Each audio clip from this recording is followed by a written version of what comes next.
Le Talk Orange Le Figaro, question Carl Meus, réponse Pierre-Yves Bournazel. Pierre-Yves Bournazel, bonjour. Bonjour. On démarre par une série de 4 questions, vous essayez de répondre par oui ou par non. La France a-t-elle eu raison d'intervenir au Mali? Oui. Êtes-vous favorable à un référendum sur la question du mariage homosexuel? Oui. François Fillon doit-il être candidat à la mairie de Paris? Non. Bertrand Delanoë présente la facture de la réparation du Champ de Mars après la manifestation de dimanche dernier. Ça vous choque? Un peu, oui. Merci d'avoir bien joué le jeu du oui-non. Je voudrais vous faire écouter un extrait de ce qu'Arnaud Montebourg a dit hier après l'annonce du plan social de Renault. Écoutons-le. Jusqu'en 2016, il y aura 7500 départs naturels à la retraite qui ne seront pas remplacés. Les lignes rouges que le gouvernement a fixées, premièrement, c'est pas de plan social, pas de licenciement. Cette première ligne rouge est respectée. Deuxième ligne rouge, pas de fermeture d'usine, pas de fermeture de site. Cette deuxième ligne rouge est respectée. Vous êtes d'accord avec Arnaud Montebourg? Écoutez, je trouve que c'est assez étonnant les paroles du ministre entre ce qu'il dit sur PSA et ce qu'il dit sur Renault. Il y a un décalage déjà qu'il faut noter. C'est pas la même parole gouvernementale. Alors il s'appuie pour dire qu'il n'y a pas de fermeture de site dans le plan de Renault par rapport au plan Peugeot. Mais enfin, un ministre en charge de l'industrie doit plutôt défendre l'emploi plutôt que se contenter de diminution de l'emploi. Et puis surtout, ce qu'on attend de voir, c'est si le Premier ministre va aller dans son sens, puisque à chaque fois qu'Arnaud Montebourg prend la parole, le Premier ministre le désavoue quelques jours plus tard. On verra effectivement s'il y a là-dessus continuité. Le président de la République hier a annoncé qu'il y aurait une réforme du cumul des mandats au cours de son quinquennat. Il n'a pas donné de date. Vous êtes favorable, vous, à ce qu'il n'y ait plus de cumul de mandats? Je suis favorable, plutôt favorable en tout cas. En tout cas pour les parlementaires députés. Parce que je crois qu'un député, s'il veut mener à bien sa mission, il faut qu'il soit à temps plein pour voter la loi. Alors il peut avoir un mandat local non exécutif, comme simple conseiller municipal ou simple conseiller général, mais pas vice-président du conseil général, pas président du conseil général ou pas maire. Parce que je crois qu'aujourd'hui, on a besoin aussi de renouveler le personnel politique, de faire entrer des gens qui sont issus aussi de la société civile. Donc député européen? Oui. Alors les sénateurs, c'est notre problème parce qu'ils sont élus des territoires. Et comme élus des territoires, il faut aussi avoir une légitimité pour être élu sénateur. Mais moi, je suis plutôt favorable à la limitation du cumul de mandats et pour le parlementaire, oui, je crois que c'est important. Alors donc, si admettons que cette loi passe, ça voudrait dire, si on prend l'exemple de Paris, que quelqu'un comme François Fillon, Nathalie Kosciusko-Morizet, qui sont tous les deux députés, ou Rachida Dati, député européen, ne pourrait pas être candidat à Paris. Ah, c'est à eux d'en décider. Moi, je n'ai pas de leçon à leur donner. Chacun est libre de s'exprimer. En revanche, moi, je le dis, comme candidat à la mairie de Paris, je serai un maire à temps plein. Parce que je crois qu'il faut être au service exclusif des Parisiens. Maire à temps plein, ce n'est pas le maire tremplin.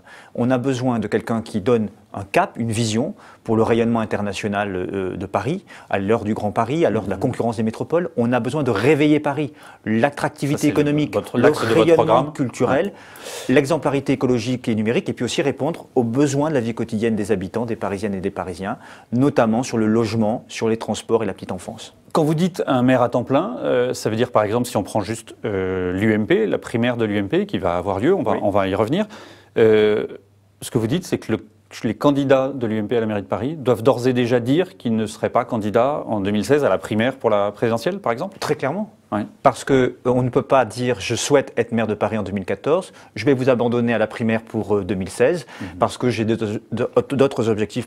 Je crois nécessaire aujourd'hui que quand on est candidat à la mairie de Paris, on est exclusivement au service des Parisiens parce que, si j'osais, Paris n'est pas une maîtresse de passage, c'est une femme qu'on épouse, qu'on sert fidèlement. Pourquoi vous dites, quand je vous ai posé la question, François Fillon doit-il être candidat à la mairie de Paris, vous avez dit non? Pourquoi je dis non? Parce que j'ai du respect pour François Fillon, même si je ne l'ai pas soutenu à la présidence de l'UMP, parce que c'est un homme d'État. Je crois que c'est un homme qui a de grandes qualités, mais je considère aujourd'hui qu'il est un peu tard pour être candidat à la mairie de Paris. Il aurait fallu nous le dire avant. On ne peut pas décréter les choses au dernier moment. S'il est candidat, eh bien, je respecterai sa candidature, parce que je menais une campagne constructive et positive, mais je considère que les messages qu'il a donnés jusqu'à aujourd'hui ne sont pas des messages qui sont pleinement consacrés sur Paris, et je crois que les Parisiens... pas assez investi sur Paris, les Parisiens attendent un maire à temps plein et pas un maire tremplin, je l'ai dit, pour lui et pour beaucoup d'autres.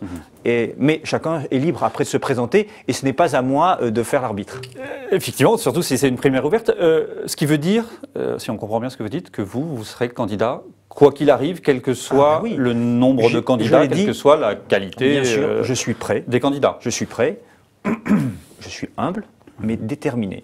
Et très déterminé, parce que depuis 10 ans, je suis expérimenté à Paris sur les grands dossiers, je suis élu depuis 5 ans, pas un seul jour, je ne vais pas à la rencontre des Parisiens, je connais leur vie quotidienne, je vis dans le 18e arrondissement, j'ai l'esprit de conquête, j'ai envie de montrer que dans cette nouvelle génération, on peut avoir un projet solide, extrêmement novateur, qu'on peut surprendre à Paris et qu'on peut battre Madame Hidalgo. J'oserais même dire qu'elle n'a pas de prise sur moi. Je n'ai pas géré Paris dans le passé. Elle ne peut pas me reprocher. Vous ne vous sentez pas comptable d'un bilan de la droite avant 95 ? Non. Et elle ne peut pas me reprocher d'avoir une dette de l'État, par exemple, auprès des Parisiens, puisque c'est le discours de M. Delanoë et de Mme Hidalgo. Elle ne peut pas me reprocher d'être enfermée dans les citadelles de l'Ouest. Je suis sur le terrain de la reconquête, j'incarne une nouvelle énergie, j'ai une équipe solide derrière moi, il y a une véritable détermination. J'ai des idées que je vais soumettre dans ce débat et je le ferai de manière constructive et positive. Je veux gagner cette primaire. En revanche, je l'ai dit, je soutiendrai, si ce n'était pas moi, le candidat investi, parce que ce qui compte, c'est d'abord la victoire à Paris. Si on prend par exemple le bilan de Bertrand Delanoë, en 3 mots, comment vous le qualifiez ? Bertrand Delanoë n'a pas été un mauvais maire de Paris, il n'a pas été un grand maire. Il manque d'ambition, parce qu'aujourd'hui Paris ne fait plus rêver, on a besoin de réveiller cette capitale, on a besoin de la rendre attractive sur le plan économique, et je crois que la vie quotidienne n'a pas été facilitée des Parisiens. Galère sur le logement, par exemple, un seul exemple. Quelle que soit votre condition sociale, classe moyenne, famille, précaire, personnes âgées, jeunes, c'est la galère pour se loger à Paris. Il faut redonner une nouvelle dimension à l'échelle du Grand Paris, davantage construire à l'échelle du Grand Paris du logement, trouver un équilibre social, sans oublier les classes moyennes et les familles qu'on ne loge plus aujourd'hui et qui sont obligées de quitter Paris et la première couronne, faute de propositions. Les tours, c'est une bonne idée, Pas dans Paris. En revanche, aux portes, si ça peut embellir le territoire, pourquoi pas, à condition que ce soit beau et écologique, mais pas dans Paris. Il ne faut pas toucher à notre patrimoine historique. La piétonisation des voies sur berge ? Moi, je ne suis pas favorable au projet de Delanoë, mais en revanche, je suis assez favorable à ce qu'on puisse aller vers un aménagement des voies sur berge. Il faut reconquérir notre fleuve, la Seine, il faut être moderne. Maire de Paris, je lancerai des chantiers comme ça, mais de manière pragmatique et pas dogmatique, en consultant les Parisiens et les Franciliens et en trouvant la possibilité aux automobilistes d'avoir d'autres possibilités de circuler dans la ville, parce qu'aujourd'hui, c'est l'asphyxie et c'est de la pollution et c'est l'échec de Delanoë et de Mme Hidalgo. 2 événements un peu anecdotiques, mais qui marquent bien la mandature de Bertrand Delanoë. Vous revenez dessus ou pas ? Paris-Plage ?